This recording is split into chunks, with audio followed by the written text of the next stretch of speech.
Good evening, everyone. Kopi Kopi FM, City Plus, and Sabah Way Forward will welcome you to this online talk. It is about solving Sabah's frequent blackout. And we have an esteemed guest that is the SESB chairman himself, Datuk Wilfred Madius Tangau. He's also the Tuaran MP. Before I ask Datuk Madius a question, I just want to tell you my experience. Okay, saya punya pengalaman ni kan, as a Sabahan yang tinggal di KL, bila saya tinggal di KL kan, KL memang macam susah tu, yang memang ada electricity. Okay, so bila saya balik di KK, for sure tu, kalau saya balik 1 minggu atau 3 hari, for sure ada blackout, ISO current kalau di kampung saya lah. So my question to the SESB punya chairman ni, which I met 6 weeks ago when he was just appointed, I asked him, Datuk, do you know what's the problem with why we have a frequent blackout? So Datuk, inilah soalan saya sama kamu, kenapa Datuk selalu ISO current dia blackout? Terima kasih Philip. Saya akan bercakap dalam bahasa Melayu lah, supaya lebih ramai yang paham lah kan. Okay. Jadi untuk menjawab soalan tadi, yang pertama kita kena paham, kenal siapa itu SESB lah. Kenal itu dulu, sebab kalau kita tidak kenal siapa itu SESB, sangat susah untuk memahami ya. Sebab saya pun pengguna juga, semua kaki tangan di SESB pun pengguna juga ya.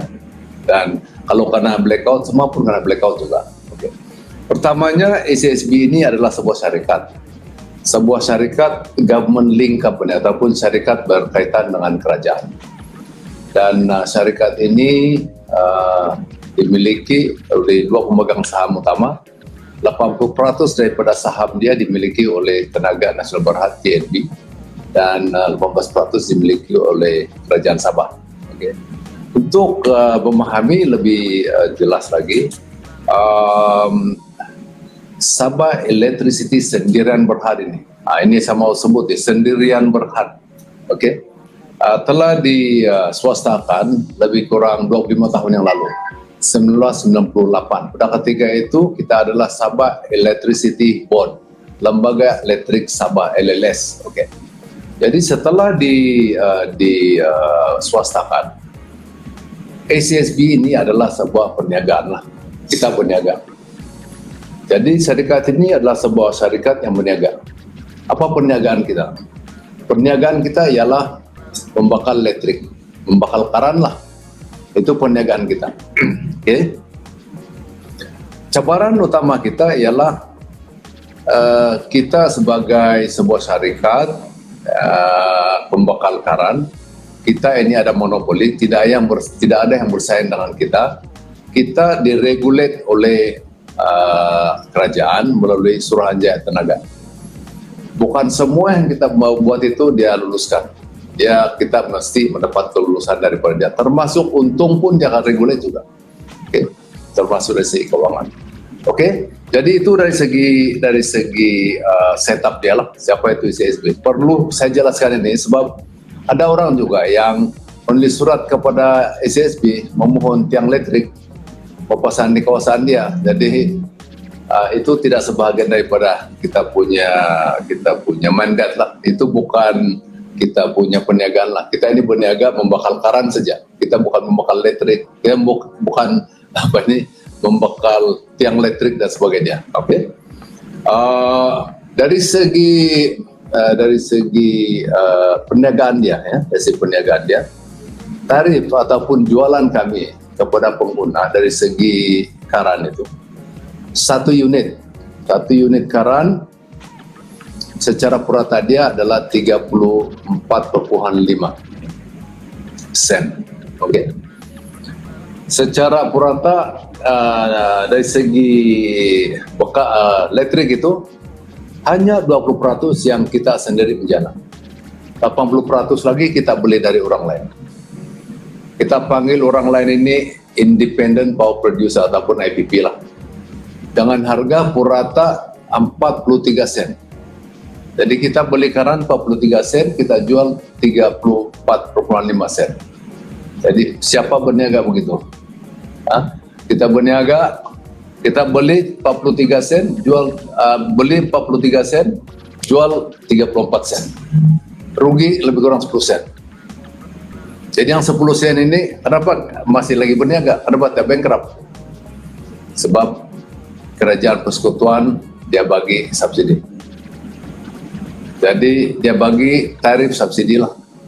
Tarif subsidi pada tahun lepas sahaja kita terima lebih kurang 800 juta. Hanya dengan tarif subsidi itu kita masih beroperasi lah. Kalau itu tiada memang tidak boleh beroperasi. Oke. So mana dia kita ini masih wujud, masih lagi walaupun berniaga dalam keadaan yang tidak untung, kita rugi sebenarnya. Tetapi kita masih beroperasi karena adanya subsidi itu. Oke. Kemudian dari segi generation, dari segi jumlah karan yang ada, yang kita jana itu, oke. Keperluan seluruh Sabah, kita panggil dia peak load, lebih kurang atau maksimum load lah, maksimum load lebih kurang 1098 megawatt, 1098 megawatt, oke. Sedangkan kemampuan kita untuk menjana hanyalah lebih kurang 1.200 megawatt. Jadi dia punya reserve margin hanyalah lebih kurang 12%. Okay. Bayangkanlah keadaan di mana kalau ada satu itu dia punya generator, dia punya power station terpaksa shutdown karena dia punya schedule maintenance, karena catuan lah. Orang dusun bilang load shedding. Karena lalu shedding kan, itulah itu. Jadi itu penyebab blackout yang pertama. Load shedding karena tidak cukup current. Pertama. Yang kedua dia ialah dari segi ini kita punya perniagaan ini power generation menjana elektrik, lepas itu transmission, kita transmit, lepas itu distribution kita agih-agihkan. Dari segi pengagihan itu, kabel yang kita guna masih lagi yang telanjang itu, yang tidak kena coated itu. Seluruh Sabah masih lagi ada 5.000 km panjangnya. Masih lagi 5.000, oke? Jadi apabila kabel itu bare atau uncoated, kan? Asal tupai lalu trip blackout lah. Kena daun trip, kena dahan trip. Apalagi kalau ada yang tumbang tanah. Kalau dia tertumbang, jadi bila dia ketumbang dan ada blackout, bukan senang mau tengok di mana ini, mau punca dia, di mana yang kena dahan ini, ada cari lagi. Dulu kita kaki tangan SSB dia jalan itu dia cari, panjang jalan itu mau cari di mana ini. Sekarang kita guna drone, kita ada 25 drone sekarang, berapa drone? Ada beberapa buah drone lah. Semalam pun kita beli guna drone juga. Drone pun agak mahal juga lah, tapi kita boleh. Sekarang kita guna drone untuk mencari di mana yang kena itu. Jadi itulah penyebab blackout itu. Okay? Jadi mau cari berapa jam kita boleh dapat cari itu yang terkena itu. Berapa jam. Sudah tahu dia punya punca, baru bawa kita punya tim untuk kasih reconnect. Kadang yang terlalu teknikal, kontraktor yang buat dan sebagainya. Itulah. Jadi untuk menyelesaikan blackout ini dua saja. Satu, yang 5.000 kilometer punya kabel yang belum coated ini mesti diganti dengan yang coated. Dan kita memerlukan dana lebih 1 billion untuk tujuan. More than 1 billion to do that. Okay. Pada masa ini ACSP boleh melaksanakan coating ini pada kadar lebih kurang 300 km dalam setahun. 300 km, itulah yang kita buat sekarang. Jadi kalau 300 km setahun, kalau tidak ada satu program besar-besaran untuk kasih tukar itu, kita mau 20 tahun lagi. Ada dia tahun 2040 baru habis selesai. Lama lagi, kan? Itu dari segi teknologi itulah, teknologi yang coating itu, ya. Jadi dua ini.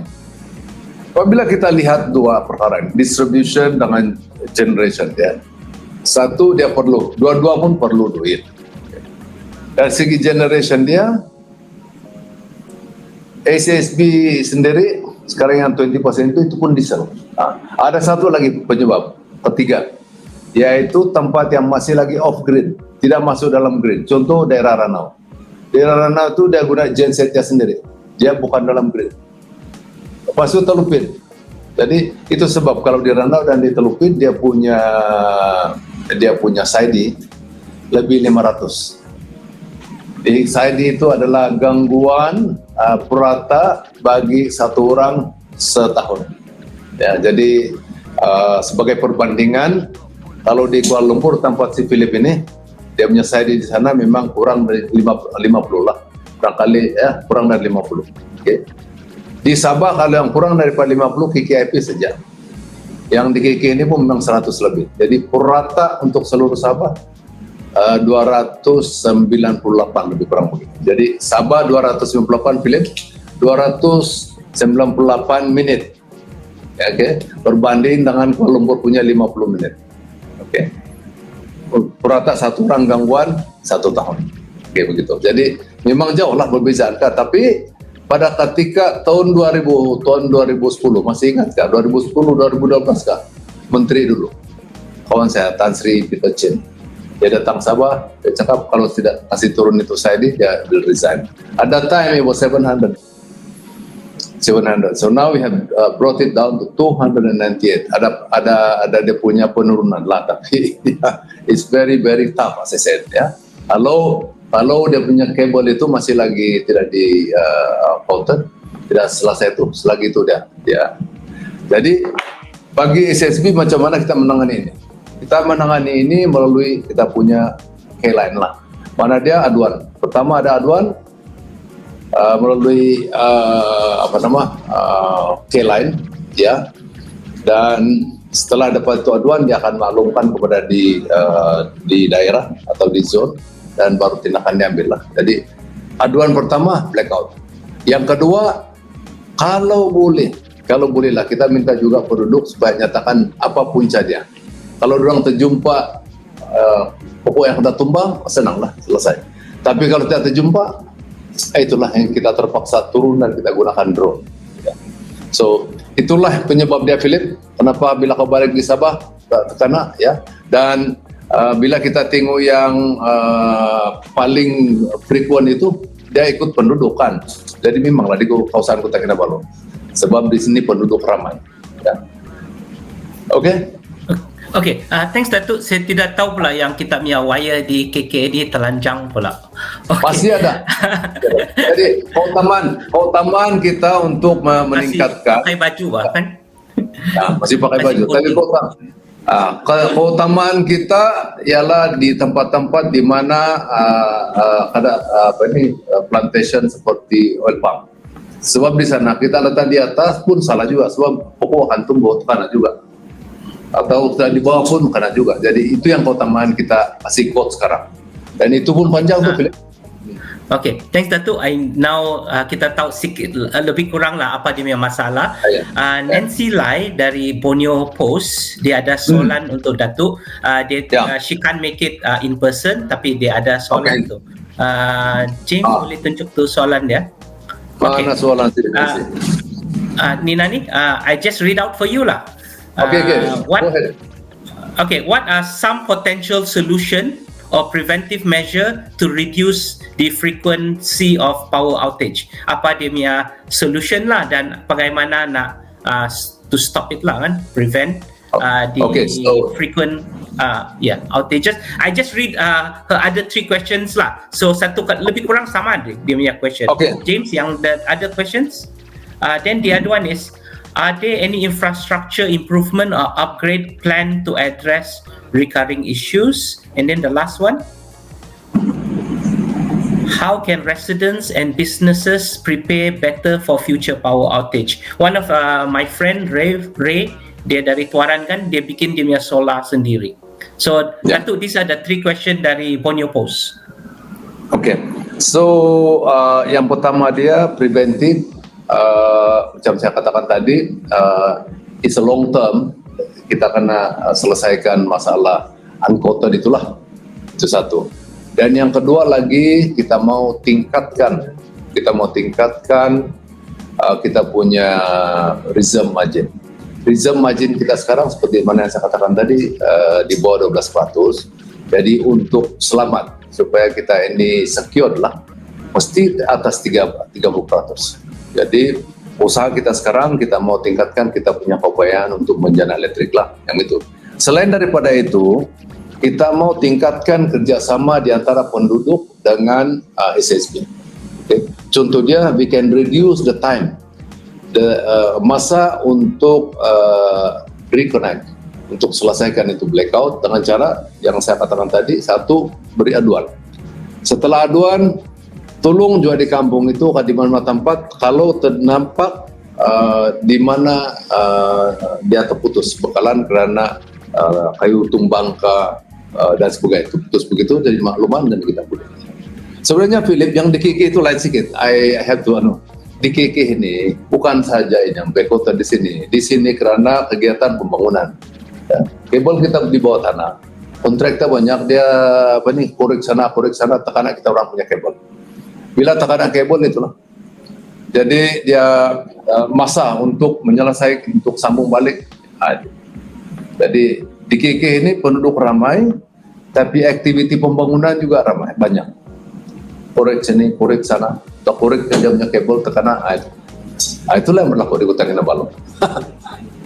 Oke, seterusnya, what we have learned, frequent yang kita telah pelajari, satu, kita perlu gunakan teknologi lah.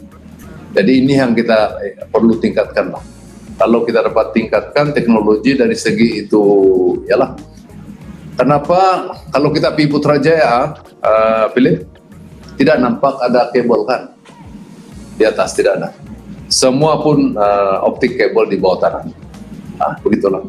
Kalau kita sampai ke tahap itu tidak masalah sudahlah. Tapi itu memerlukan pembentukan yang sangat-sangat besar lah.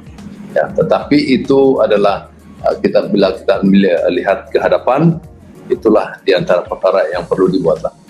We have to do that in the future lah. Okay. But for now, it is like that. We have to improve on it, but it is very, very challenging, as I said. Ya. Kemudian businesses, what can they need to? Dengan pengalaman seperti yang saya katakan sekarang, is unavoidable apabila sebuah bandaraya masih lagi aktif dalam pembangunan. Sehingga dulu Kuala Lumpur pun begitu, korek sini, korek sana, berbagai agensi kan. Jadi ya bound to hit the cable. Jadi bila kena hit cable, nah inilah masalahnya. Yang hari itu krisis baru-baru ini kita kena satu tempat dia pergi dia mau korek karena kita punya kabel, nah itulah to reconnect it bukan senang, it will take time. So apa dia punya pengajaran, betul lah cakap Philip tadi lah, you can go and put your solar lah things like that. Just to bersedia lah bila kalau ada outage what do you do kan, because ini memakan masa yang lama untuk memastikan supaya kita sampai ke tahap seperti Kuala Lumpur. Okay, thanks so much for your answering Nancy punya soalan. We also have online now. We have Datuk Muguntan Vana from Star Media Group. And Mugu, I hope you're available now. Datuk, he will ask you one or two questions. Kita tunggu dulu. Mugu? Okay, yes, here. Datuk, congratulations on your appointment. Thank you. Thank you. So, Sabah Electricity has previously had, I think, several Sabahan sitting on the board. I think deputy chairman and maybe at one time even chairman.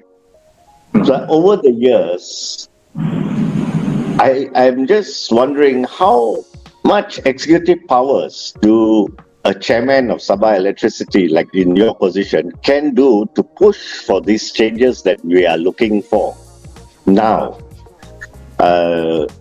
Because previously we have had them sitting in the board and other places, but within the SESB board, but nothing seemed to have moved. in your view, how do you see yourself taking SESB?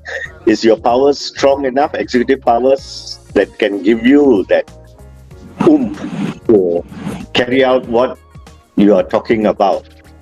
And another thing, earlier you talked of power generation. Are you all are looking at increasing this the reserve? So, what kind of power generation are we looking to create this reserve? And is the coal power plants still an option being thought of within SESB? That's all my questions, sir. Thank you. Okay, in terms of the membership in the board, the state government holding 18% is represented by 2% lah, which is the state secretary and well, there are two of them representing the state government. TNB, they have, I think, 5, but not only from TNB, we also have from Ministry of Rural Development, okay, as well as from the daripada kementerian, daripada NREC lah, daripada NREC, okay, NREC kan ada. Sorry, daripada Kementerian Keuangan. Kita daripada Kementerian Keuangan. Dan saya sebenarnya pada ketika ini status saya adalah independent director, sebab saya bukan ahli lembaga pengarah TNB. Walaupun perlentikan saya daripada Kementerian Keuangan, tetapi saya bukan ahli lembaga pengarah TNB. Dan pada kali ini kita juga ada 2 orang lagi independent director yang dilantik juga daripada Kementerian Keuangan, kita bersetuju, tapi dia orang Sabah, yaitu Brandon So dan juga Datuk Petrus Gimban. Jadi soal sejauh mana kuasa dia, I am not an executive chairman, ya, okay? Satu, itu yang pertama. Yang kedua, sebagian besar daripada keputusan yang dibuat oleh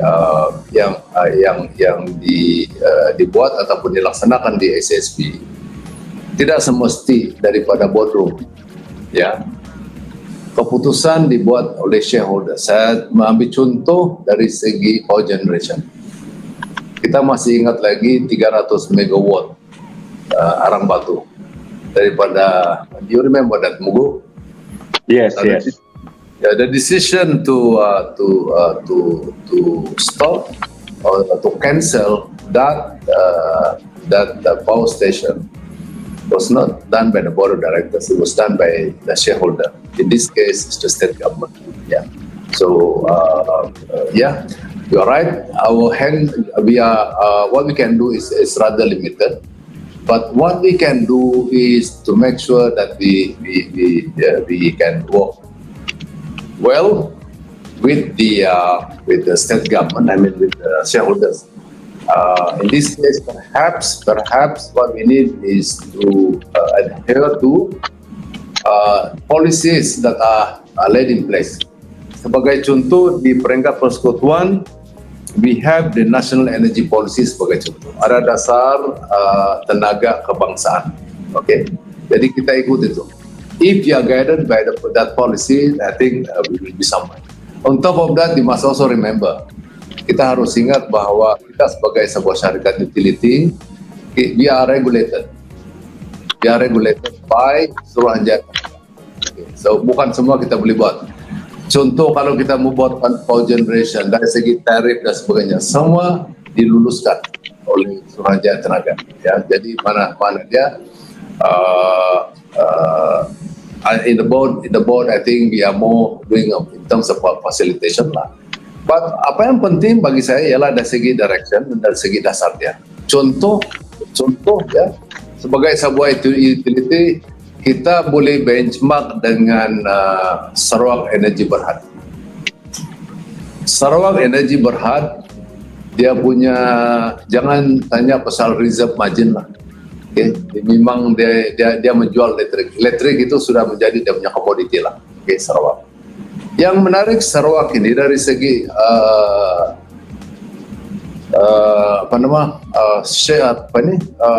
generation share dia. penjanaan listriknya. Dia menjana 100% tangan dia sendiri.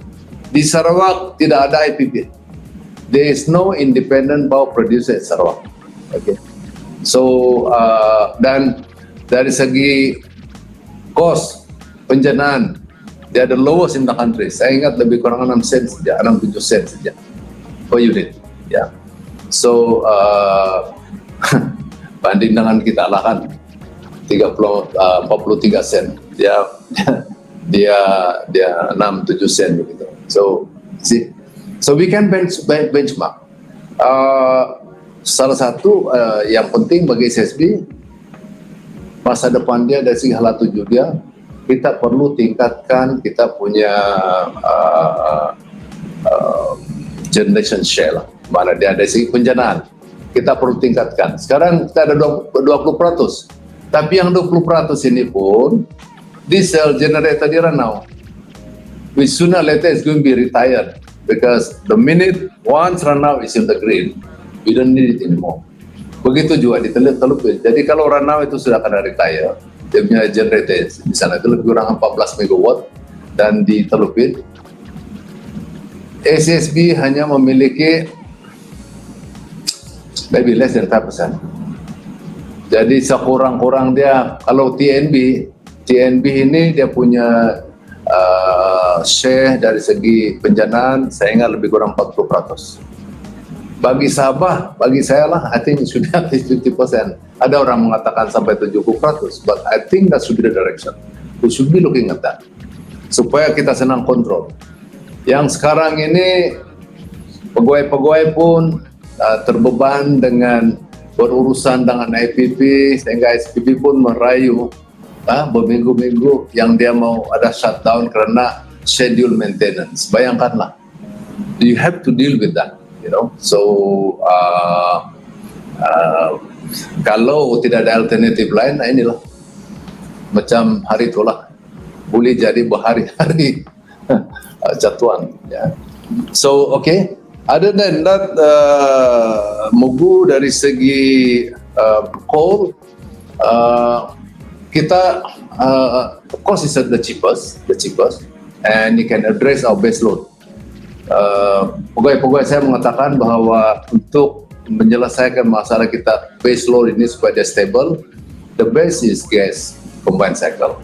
That's the best dari segi harga dia dan sebagainya. Tetapi ialah kita perlu sokongan daripada pembekal lah. In this case is Petronas lah. In which case they are giving some subsidy. Kalau tidak, if you take the gas from international from the market, memang harga dia sangat will not help lah. Ini coal ini banyak orang tidak tahu. Di Semenanjung 40% daripada penjanaan TNB ada daripada coal.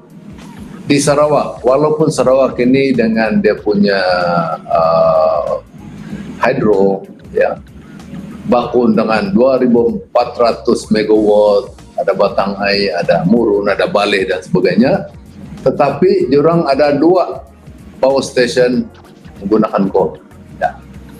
Di Sarawak, negara lain macam Taiwan pun 40% coal. Ya. Jadi payahlah semua jawab Mugu.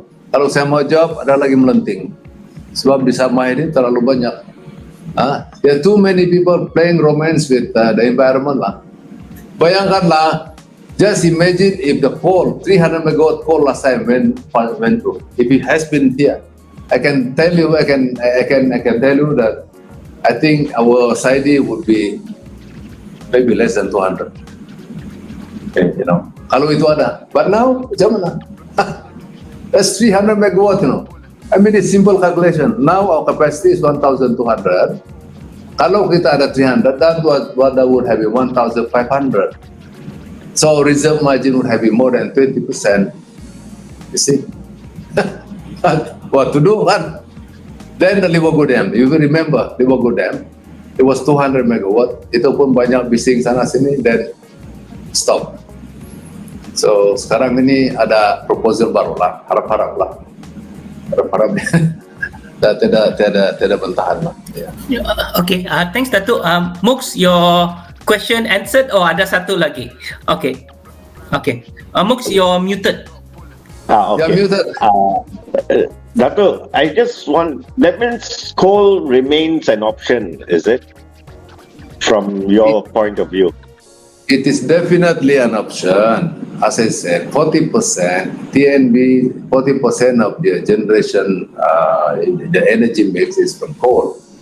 Sarawak pun pakai, ada negara yang pakai. So it's an option. But itulah But is up to isn't the it a people.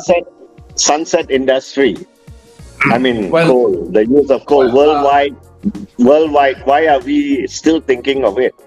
I mean, that's Okay. what the environmental world. Yeah. I'm not saying you're going to hold. I know that they will say, okay, you go all clean, macam solar. Okay, let's see solar. Talk about solar. Solar is only during the day. We have 50 megawatts supplied to ACSB from Tadau Energy Senam Berhad in Kudat. Okay, and we already have several incident where itu awan lalu di atas, terus habis, sekarang tiada. Turun daripada 50 megawatt turun even as low as maybe 10, memang tiada. Dia lalu saja. Okay. And they don't have a battery to stop. The battery is too expensive. So a lot of people say, oh, you go all solar. Boleh. But solar cannot address the base load. Base load yang stable, yang tak akan kacau, tak boleh. And then you talk about hydro. Boleh. But it cannot address the base load. Why? Sebab dia punya flow of water is not consistent. Kalau tiba-tiba nanti ada rusak, macam Tanam Pangi sekarang. We have 60 megawatt. 60 megawatt Tanam Pangi, main hydro. Okay? Sekarang rusak. Dia punya tunnel itu tersumbat dengan satu batu besar di tengah-tengah. What do you do? Hanya akan beroperasi pada bulan Februari, itu pun just 22 megawatt. Another one, Oktober baru 32 megawatt. Lepas itu tahun 2025 Februari baru 22 megawatt. So see, if you want a secure supply, then it has to be okay. As I said tadi, gas lah. You have to start with that. Okay. Actually, you do coal, you can address your combined cycle actually. Okay. Can do that. Banyak cadangan sekarang, geothermal lah, wind lah, macam-macam. All of it with that limitation lah. Kau boleh wind, lepas tu tiada angin, macam mana? Itu bang tak pusing macam mana? Kau pakai ombak, nanti ombak tiada datang, macam mana? Kan? So all kind of technology boleh, but you must address the base load. In other words, awal-awal tadi saya cakap kita perlu 1,200 megawatt minimum. Kalau ada itu, setiasa yang stable. Actually, it's not even stable, sebab kalau ada satu, rusak. Yeah. So the best thing, Philip, the best thing is, if ever ACSB own a generation, power generation, 2,400, 2,500 sendirinya. It can be combined cycle, gas combined cycle. That will be the best to address the base load lah. Kabaran kita sekarang begini. The state, the whole country is very active in promoting investment, especially in the manufacturing sector, which is commendable, which we really need it. The economy need it. The people need it. Kita perlukan pekerjaan. Okay. And in order to attract them, we have to supply them quality electricity and affordable to the investor lah. Kompetitif lah. Tapi mana mau cari current? Mana mau cari current? Where do we get the current? This is our challenge. Sabah is now getting more and more attractive to investment in the manufacturing sector. Sekarang even tourism, sektor pelancongan pun menjadi mangsa. Jadi sebagai contoh macam di Ranau lah. Ranau is a tourist destination. Kinabalu is there. Kinabalu.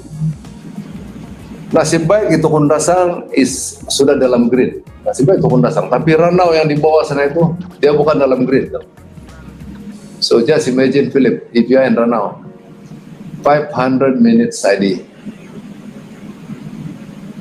500 and above. Bayangkanlah. You see? So that's the situation lah.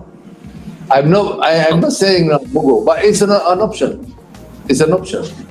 Considering cost. And by the way, we are regulated KST, and maybe next year, by January, we will be regulated by IKOS, Suruhanjaya Tenaga Sabah. So maybe, in terms of regulation, the state will be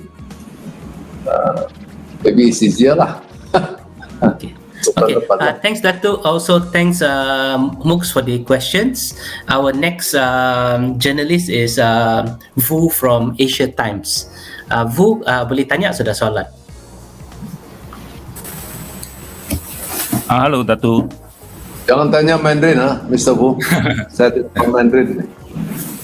Yeah, my question is also about the solar energy.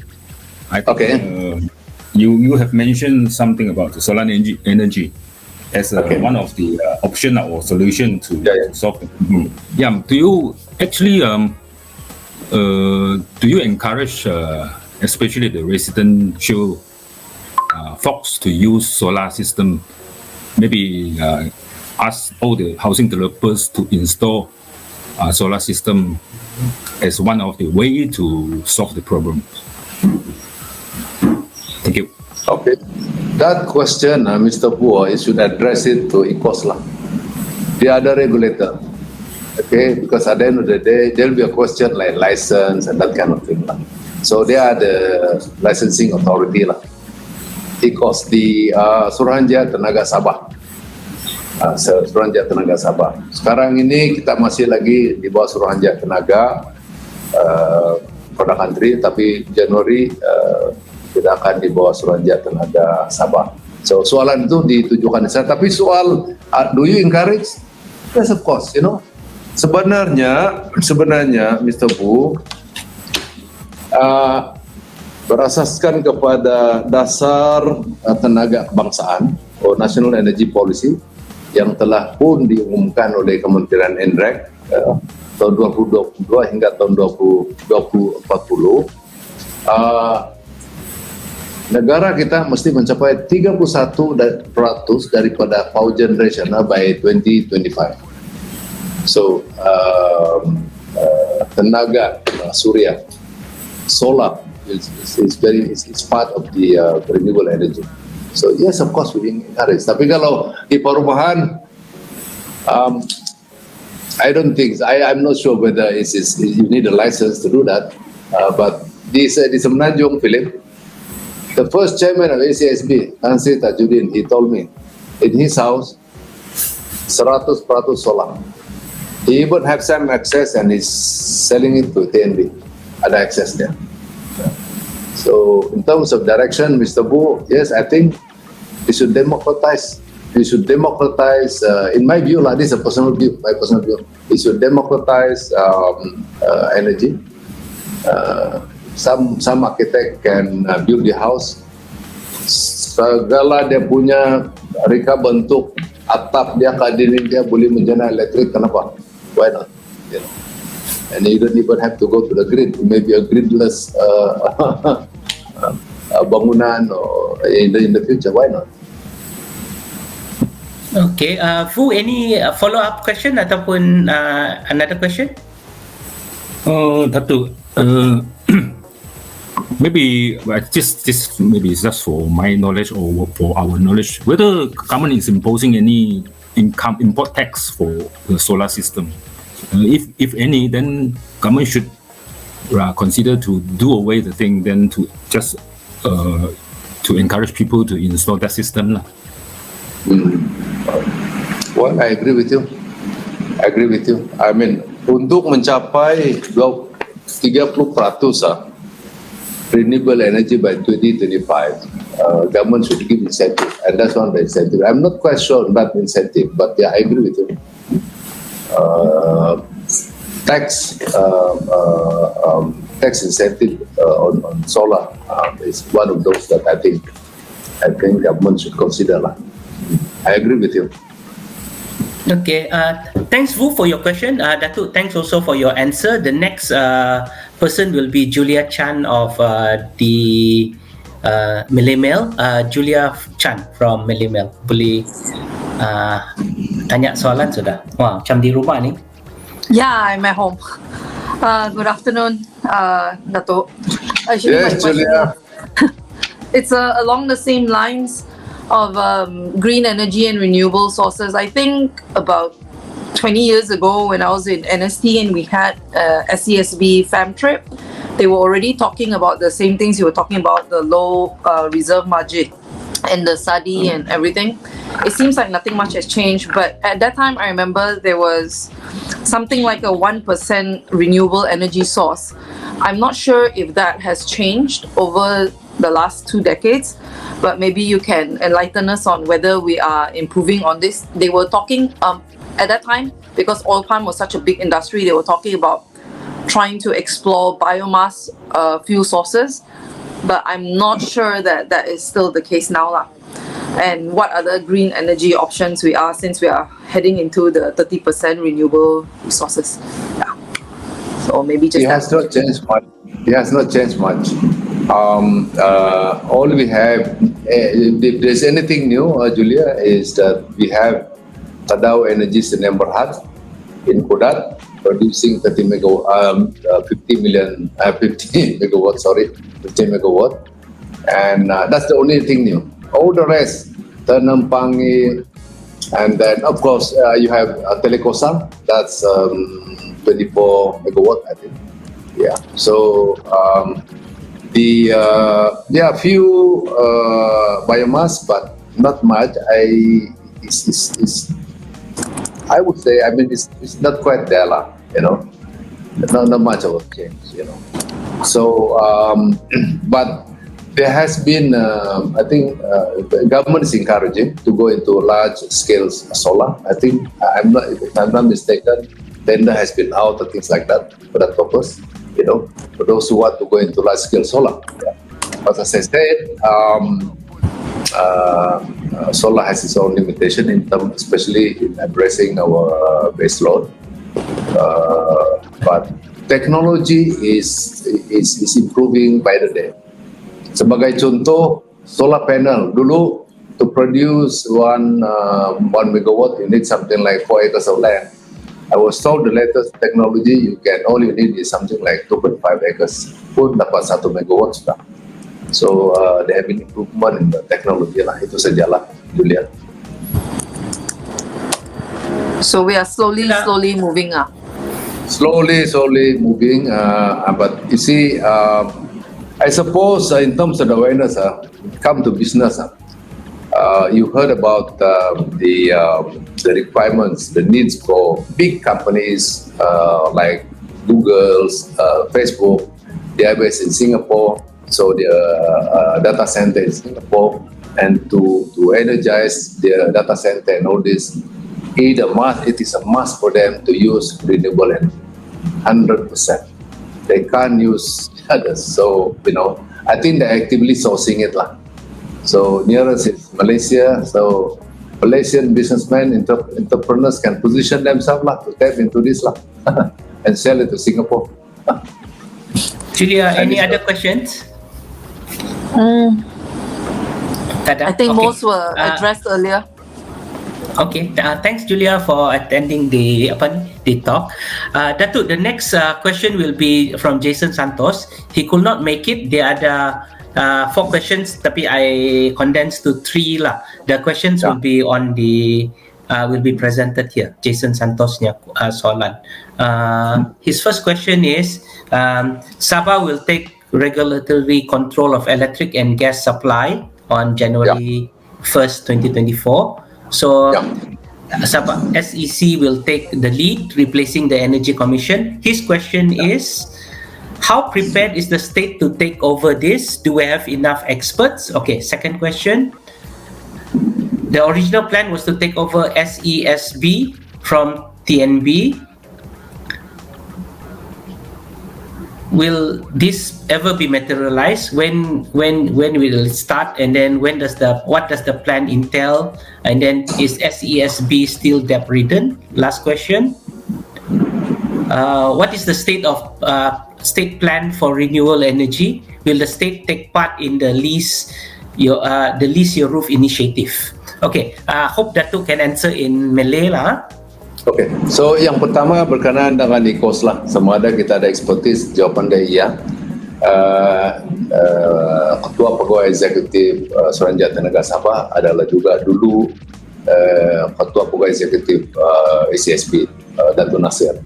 So dia memang orang yang berpengalaman dan dan saya dipahamkan mereka sudah ada lebih 30 orang di tangan dan masih lagi dalam proses untuk mendapatkan lagi tangan baru lah. Walaupun dari segi perundangan kita masih lagi menggunakan Akta Kepala Patrick 1990 pada ketika ini, tetapi selepas bulan Januari dalam satu persidangan khas bulan Januari nanti Sabah akan punya enactment Bakalan Patrick yang tersendiri dan jawaban saya, pandangan saya dia mereka bersedia. Itu bukan soal expertise, is not a question.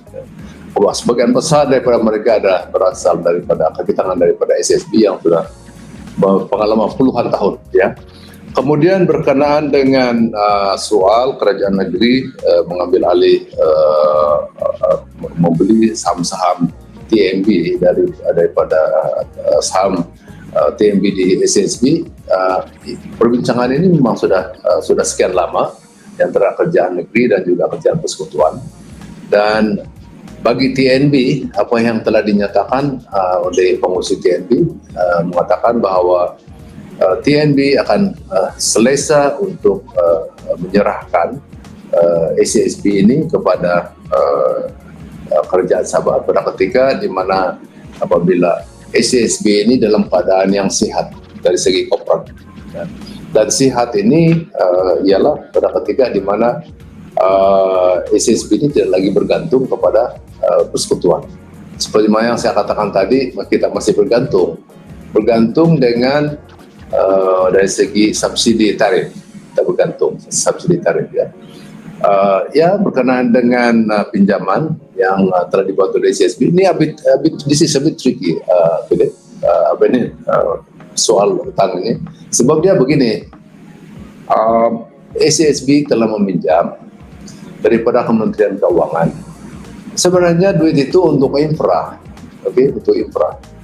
Inilah ini yang untuk buat tebatan kabel itu. Hal begitu. Inilah yang kita dapat selesaikan 300 km setahun itu, ya. Tetapi oleh kerana SSB ini adalah sebuah syarikat utility yang monopoli, kita tertakluk kepada regulation yang dibuat oleh Suruhanjaya Tenaga. Ini saya mau sebut itu technical, saya sendiri pun belum berapa paham ini. Incentive Based Regulation, IBR. Ini panjang cerita ini. Hari-hari saya pergi attend tutorial di sini, mau paham ini barang. Ya. Ada lagi banyak macam-macam lah sana, tapi IBR, dia regulated. Dengan lain perkataan, kita punya keuntungan ini diasaskan kepada aset. Dan apabila kita buat pinjaman ini, itu yang telah dibina itu menjadi aset kita, ya. Tetapi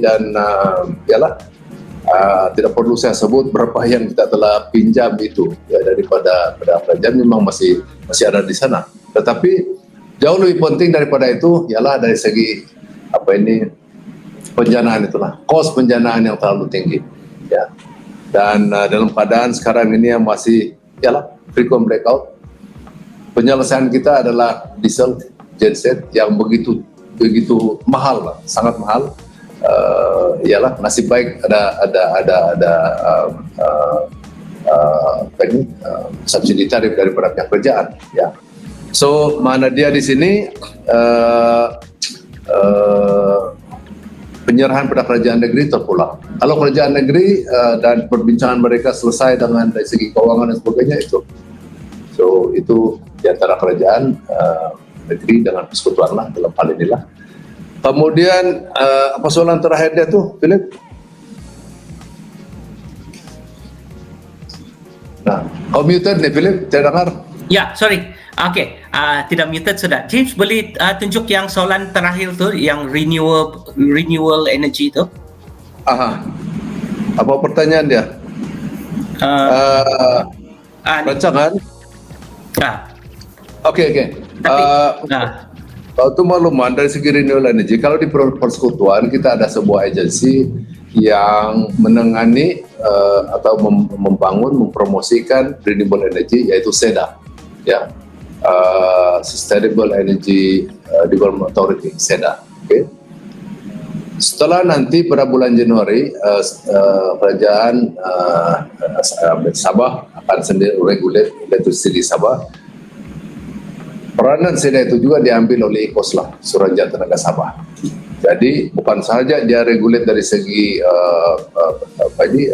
pembakaran listrik, tetapi juga dalam hal mempromosi berkaitan dengan green energy lah. Tapi apa yang telah disebut di Parlimen dulu, saya masih ingat lagi bahwa semua projek-projek yang telah diluluskan dalam renewable energy ini di Sabah, terutama sekali yang ada FIT itu, feed-in tariff itu, ya, akan diteruskan. SEDA akan meneruskan itu, tetapi IKOS akan nanti menangani di Sabah lah. So, dengan lain perkataan, memang pun dia kerajaan melalui IKOS nanti akan mempromosikan tenaga yang renewable energy ini. Okay, thanks Datuk. Datuk, we got kita ada 4-5 soalan dari rakyat, from the public, dari on FB. So James boleh tunjuk ni Hasnam Hamdin dari Kota Kinabalu. He asked, can't wait to hear why big industry factories like SK Nextlist, Korean company, want SESB to supply electricity for them. What is the reason?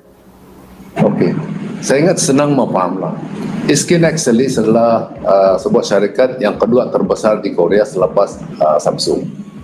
Dia datang ke Sabah melabur sebanyak 4,2 bilion dan dia akan mewujudkan banyak pekerjaan. Okey, banyak pekerjaan dan juga spin off lah dari segi bisnes lah. Okay. Kita sangat-sangat memerlukan pekerjaan di Sabah. Pekerjaan yang berkualiti tau, ya. Engineers pun boleh kerja di sana dan sebagainya. Philip, 3 anak saya kerja di Kuala Lumpur, tidak kerja di KK. Jadi apa saya kita pun membuat? kerja di KL, Datuk. Oh, pun kerja tidak kerja di KK. Kau tolong cari saya kerja lah. Nah, kau tengok memang tidak kerja. Itulah. Jadi apa lagi mau tanya, kenapa kita bagi pekaran listrik kepada SK Nextlist? Pekerjaan lah kan. Kita bagi pekerjaan begitu ya. Yang lain-lain itu ialah kita berkorban, memang kita berkorban dari segi tarifnya dan sebagainya, tapi semata-mata untuk mewujudkan pekerjaan, tetapi banyak dia punya spin off itu. Dari dengan ini saya ingat kita punya pelabuhan pun akan mendapat banyak kontainer sudah, pasal dia mau ekspor dan sebagainya. Okay? Jadi a lot of spin off dia lah. So itu dia punya sebab lah. Okay? Kita punya cabaran seperti mana saya katakan awal tadi ialah membekal listrik. Soal kenapa kita bagi itu tidak timbul. Soal dia mau dari mana mau dapat bekalan. Okay, and the next question please. Okay, ni Azlan Talin, dia dari Sungai Manila, Sandakan. Dia dia kerja di Bomba ni, di Labuan. Okay, soalan dia, what's the soalan? Soalan dia, next slide. Apakah perancangan SESB untuk jangka masa pendek dalam menyelesaikan masalah bekalan elektrik di Sabah, di kawasan bandar dan luar bandar? I think Datuk has answered, tapi just maybe in summary. Summary. Soal kita ini dalam bisnes membekalkan listrik. Jadi dari segi infra di luar bandar itu bukan tanggung jawab SESB, sebenarnya itu tanggung jawab Kementerian Kemajuan Desa dan Wilayah. Okay, dalam satu program yang bernama Bekalan Listrik Luar Bandar BLB. Okay, jadi dia yang mengatur peruntukan, dia melaksanakan untuk infra itu, ya, menyediakan talian ke luar bandar Dan peranan SSB ialah jual karan saja. Okay. Ya, untuk luar bandar. Okay. Kemudian di bandar ini, ya saya sudah cerita panjang juga tadi lah, hal-hal cabaran-cabaran kita itulah kalau di bandar. Okay, thanks. The next question, please. Oh, di sama juga kan si apa ni kan? Same person. Adakah SESB memberi inisiatif tambahan seperti contoh deduction payment di dalam monthly bill kerana side effect dari gangguan bekalan elektrik pasti menyebabkan, ya, this one is quite big juga ni kan. Kadang-kadang saya punya makanan ikan macam tu kan bangas juga kan, because I saw current. So how do you answer this? Okey, dia begini, senang saja nih. Kita tertakluk kepada Akta Bekalan Elektrik 1990.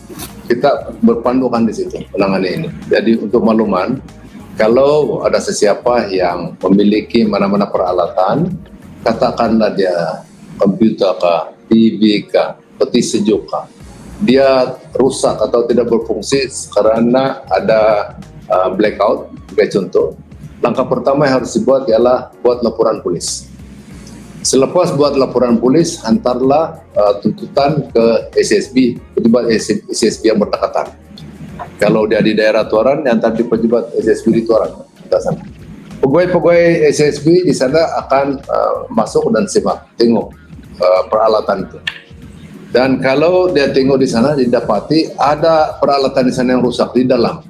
Katakanlah dia peti sejuk lah, ada wire terputus. Dia kasih sambung itu wire, itu sudah dia ganti. Sebab berfungsi, sudah balik. Bukan dia ganti satu unit itu peti sejuk.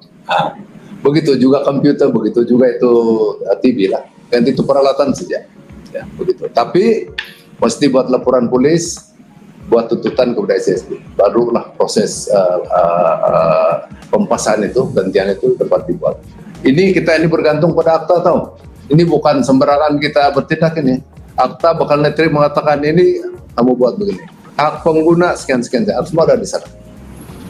Okey, tapi Datuk Syamia ikan yang bangas tu kerana tiada elektrik di itu tidak ada fridge. Itu kamu ikan bangas ke daging bangas itu bukan peralatan gitu. Bukan. Itu bukan peralatan. Cool. Itu tidak termasuk dalam akta itu untuk mengganti itu. Tidak ada. Okay, I didn't know. Okay, next cepat question. tahu kasih masak. Coba sayang. Okay, this one sudah answer, so never mind. Next question, sudah. please.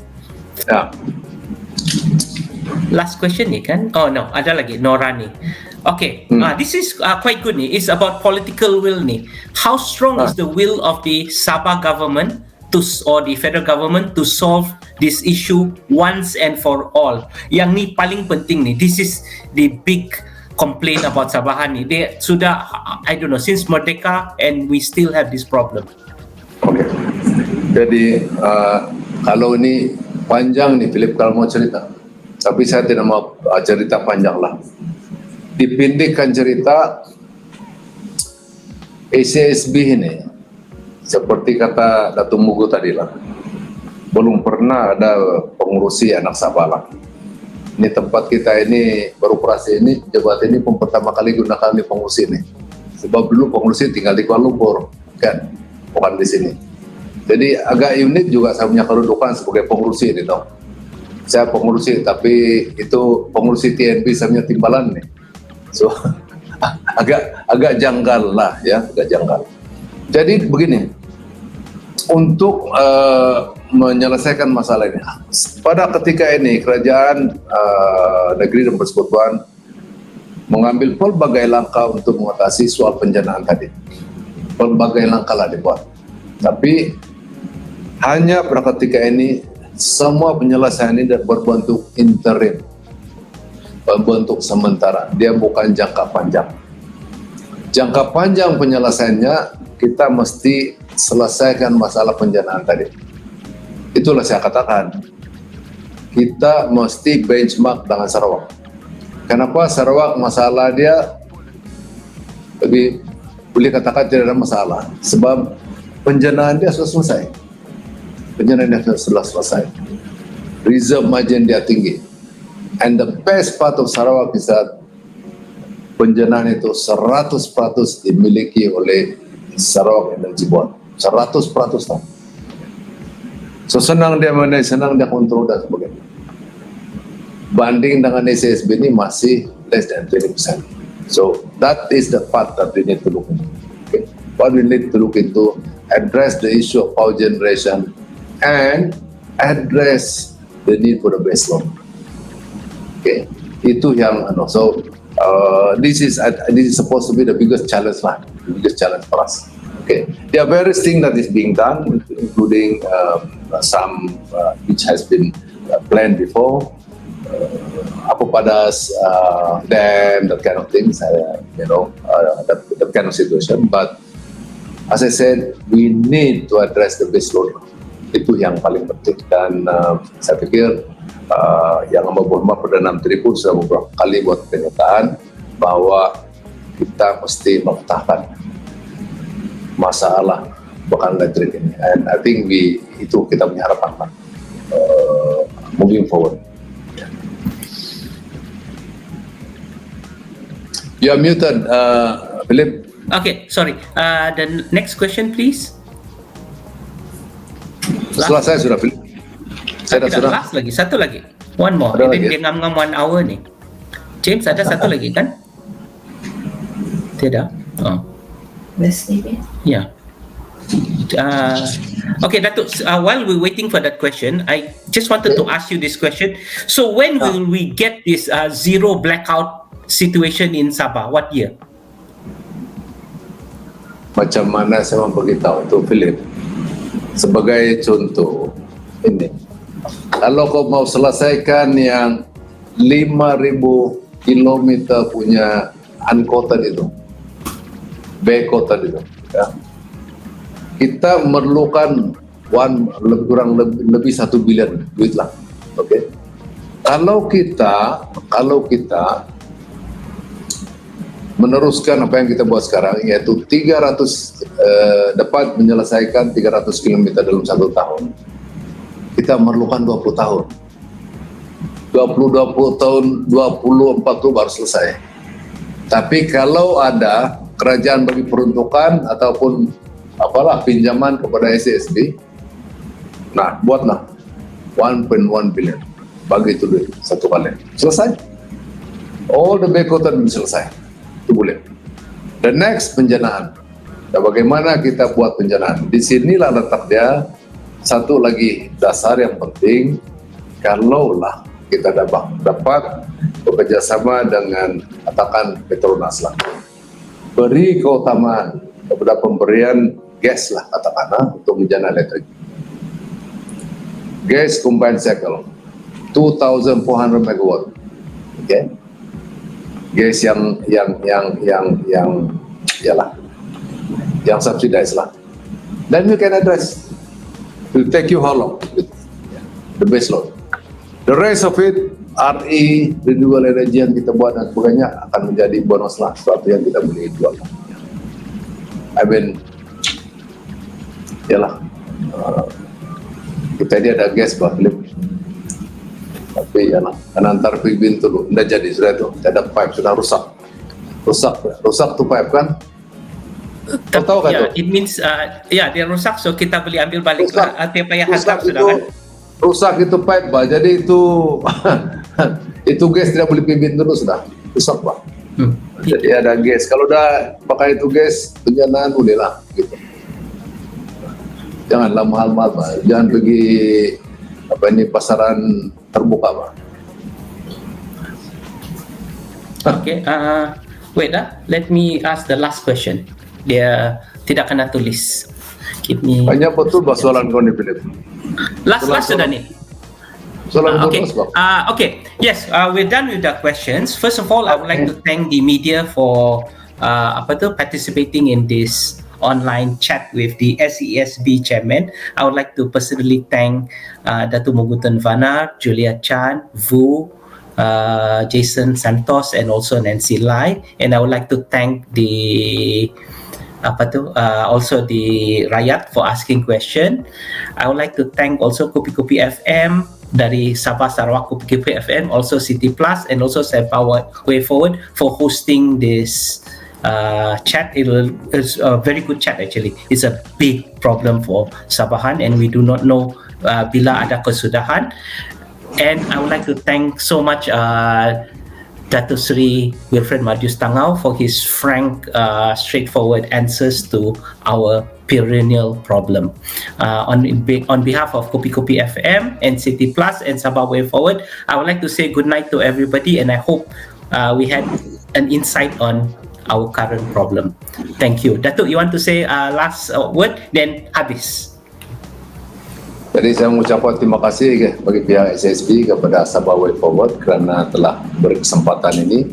Memang kita mahu berkomunikasi dengan rakyat, dengan pengguna, dan banyak perkara yang kita mahu supaya rakyat lebih mengetahui, supaya SSB dapat bekerjasama dengan rakyat. Ya. Selama ini SSB ini dipersalahkan dalam banyak hal berkenaan dengan blackout ini. Tapi sebenarnya kita adalah perlu bekerjasama. Contohnya kalau ada cadangan-cadangan penjanaan yang baru, biar kita betul-betul berdialog, biar kita betul-betul ada memahami antara satu sama lain, supaya tidak ada masalah. Seperti mana saya katakan tadi, kalau 300 megawatt pole dulu dilaksanakan, tidak masalah sekarang. Tapi karena ada membantah, jadi biarlah kita sama-sama berbincang lah mana dia kan. Saya tidak mengatakan kita mesti buat pole, saya tidak mengatakan itu. Tapi biar kita betul-betul ada kepahaman, berbincang satu sama lain, rakyat dan kita. Sebab bila tidak ada penjanaan, bila ada blackout, kami juga yang akan marah. Kami yang akan marah. Jadi sedangkan keputusan itu bukan kami. Bukan kami keputusan. Ini berasal rakyat pun ada bagian. Jadi mana dia, kita perlu bekerja sama antara satu sama lain. Kita sering mendukung. Memang dari segi rakyat yang susah itu, kita pun rakyat juga, kita pun pengguna juga. Seperti mana saya katakan, 3.500 kaki tangan SSB, semua pun pengguna elektrik. Kalau kena blackout, diorang pun tekanan juga, semua tekanan. Jadi kita pun mau supaya tidak ini, ya. Tetapi kita kena bersama-sama membuat keputusan lah. Jangan biar dia, munasabah lah. Begitu. Jadi terima kasih Kopi Kopi FM, terima kasih Sabah Way Forward di atas tempat. Okay, yes. On behalf of Kopi Kopi FM and City Plus and Sabah Way Forward, I would like to say good night to everybody. See ya again. Bye-bye. Bye. Thank you.